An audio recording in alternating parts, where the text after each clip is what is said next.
Hi everyone, let's talk about London, the second edition. So I have the first edition, I'm a proud owner of it, and when I saw this come along I thought, well, why would I need another edition of this? But then when I found out that, when I found out the map had gone, I thought, what, sacrilege, replacing it with cards? How could you do that? But actually, no, I am completely converted. It's definitely a lot better. Because you had to make several tweaks to the game for two players. Well, I don't know if you had to, but there was a variant that was definitely recommended for two players where there was a dummy player that you could put out that would tighten it up a bit.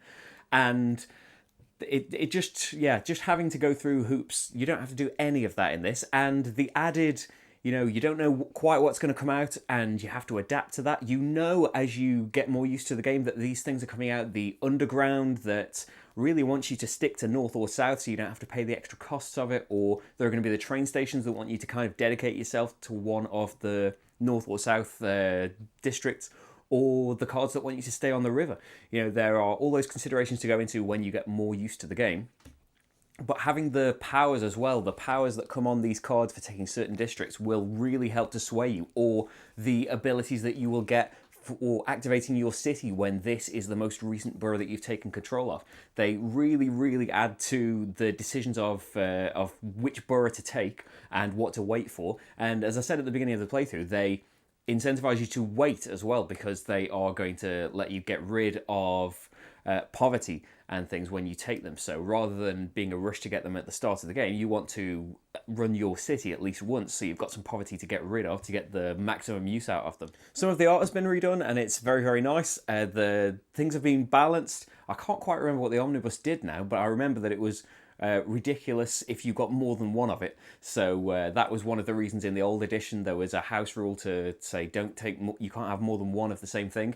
Here, all of that has been ironed out, and it's just a really, really nice, smooth experience. The game itself, London, I really, really think it's fantastic. It's I don't know that much about London myself. It's familiar saying a lot of these names and things, but it's nice going through that history and getting more modern of the things that you are putting out, and then taking control of Hammersmith and Wandsworth and stuff.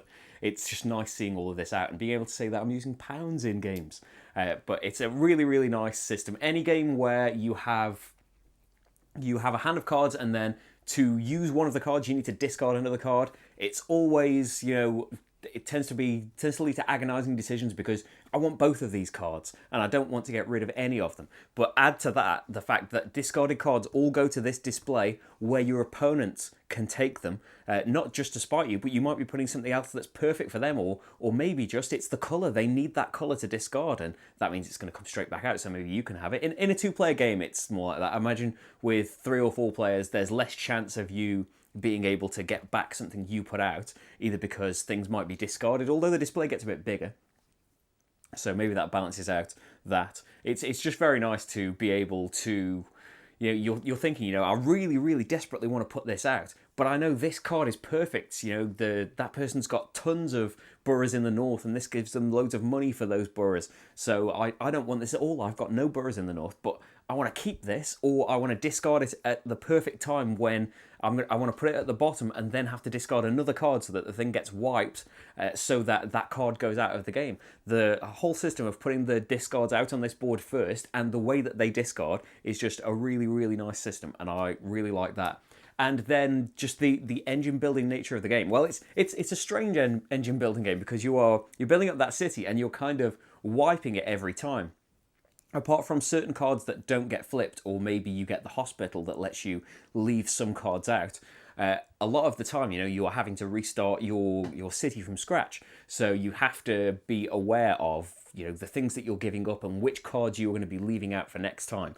And the system of the stacks as well, which ties into the poverty system. You want to try and keep your city really tight and neat and just generate it as many times as possible. And, you only need 3 or 4 cards to be able to effectively keep it going, or you can go for more sprawling ones that you're at more risk of getting poverty, as we found out, but you can get much bigger things achieved if you get the right cards. But if it all falls over and you don't manage to get rid of that poverty, you get massively, massively, massively punished at the end of the game for having way more than your opponents. So sometimes it doesn't come off, but it's really nice that once you've put an extra stack in your city, it doesn't matter if you put another card there or not. It's going to count towards your poverty. It's just a really, really nice system, And the second edition, as I said, it made those not that many changes. The biggest thing was getting rid of the board and replacing it with cards. But I think it's fantastic. And yeah, I would have before, as I said, I was kind of thinking, well, there's no need for me to get that. I'm happy with my first edition. But yeah, I definitely think this absolutely replaces it for me. And I am really, really pleased with what's changed in it. So yeah, that's London. Check out the playthrough and see if it will be a game for you. And yeah, thanks for watching, everyone. See you for the next game. Bye.